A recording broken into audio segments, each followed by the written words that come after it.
Hi everybody, it's Tymara again. Thanks for tuning in to the second episode of the Flight of Songbyrd. Today was a good day. It was our show premiere. It was absolutely wonderful. Not only is the show itself wonderful, but the audience is wonderful. You can't pay for a great audience. That is just something that you're blessed with. And when they react to things that you don't even think they see, it's a really wonderful thing. It's very easy to give your all when people care. So it was a great night.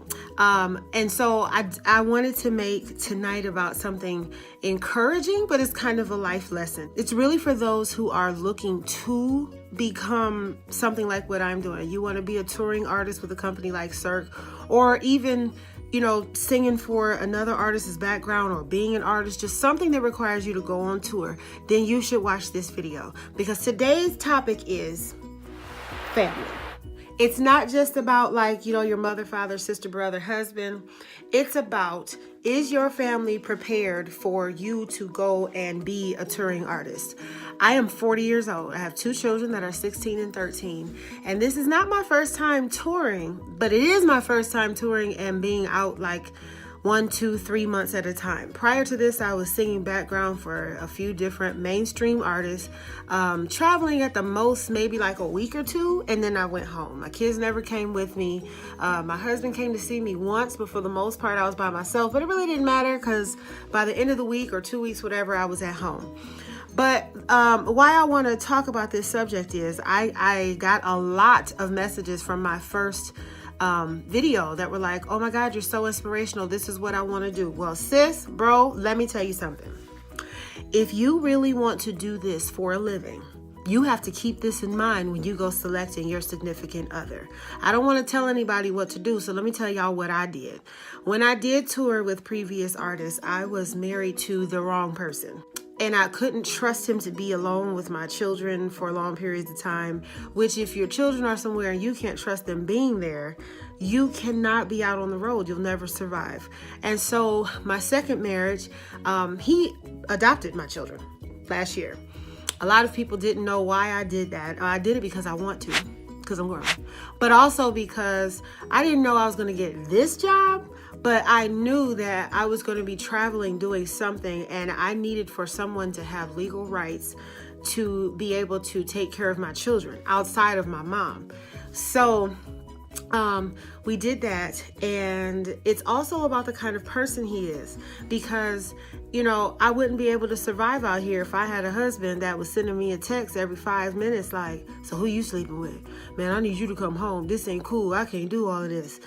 My husband is at home, okay, making dinners, working all day, coming home, looking at homework, making dinners, making sure the house is clean, taking care of all of our pets, because, Team Walker live in a zoo. But, taking care of all of that, paying the bills, all of it by himself. Something that I was doing. I was the wife. That was my role. We have a pretty traditional marriage. You know what I'm saying? We both work, but I kind of run the inner workings of the house. Well, I can't do that from 7,000. Well, I can, but I can't do all of it from 7,000 miles away. So, he has to do that. My village is bigger than that, though, because my children, they go with my mom every other weekend. My sister lives down the street, send a text, checking folks, checking kids. That's how that go. But it takes an entire village. If you're by yourself and you don't have any children and you want to tour, that's great. But just because you have kids or family does not mean that you cannot expand yourself to this kind of lifestyle, because, I've had to learn, I do miss my children, but I don't have to feel guilty about having a good time, because my family supports me. They support what I'm doing. They support the fact that I am in this job. I'm in this role. I have this role. They don't look at it like, oh, this chick just leaving her kids in the band. No, they looking at it like, my mom is performing on a major stage all around the world. Excuse me, that's dope. It really is, and it's amazing that my family, my kids, my husband, my mom, my sister, everybody can support me like that, because if they didn't, I'd be out here struggling. So I just wanted to put that out there. You know, I know that there is folks out here with baby daddies and they get on Facebook and make statuses like, oh, he ain't nothing. Oh, he's terrible. Oh, he's whack. Yes, sis, but you chose him. So the thing is, and I don't mean that to be smart. Well, I do mean it to be a little smart, but I don't mean it to be smart. I'm just saying, when you make decisions that this is the lifestyle that you want, you have to look at your entire life and make sure that you're making choices in line with that. Luckily, God gave me a second chance because I married the wrong one, honey. That first one was like mistake. That's what that was.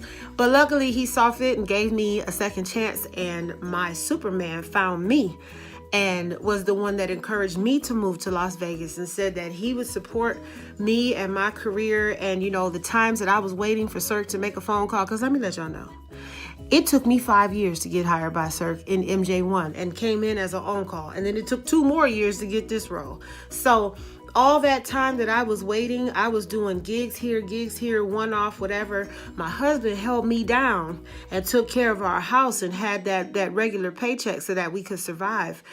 It's that kind. You know, everybody's situation won't be like mine, but it's that. You don't want to chain yourself to something stupid that could hold you back from your dream, and it could, because I need every bit of support that I have in my family. So just wanted to share that with you guys. Not going to be before you long. This is not a sermon, but another tip: eat what you know you can eat, family. I have a terrible stomach, and I went to this amazing burger place today called Burger Bee, and I had a burger, and I can't even tell y'all what was on it because when I say it, I start to feel nauseous. Needless to say, it wasn't cute. I became real familiar with the bathroom here in my hotel room and ended up needing an Imodium AD so that I could get on stage. I feel okay, but I definitely got me a little fizzy Sprite. That doesn't say Sprite. That says Sprite. Got me a little Sprite to get me through the night, and I'm about to lay it down for a second. But, you know, that's part of being across the country. My body clock is not all the way back yet. You know, I'm 16 hours ahead. Tomorrow with daylight savings time, I'll be 17 hours ahead of Vegas. Makes for a really tough time trying to talk to your children.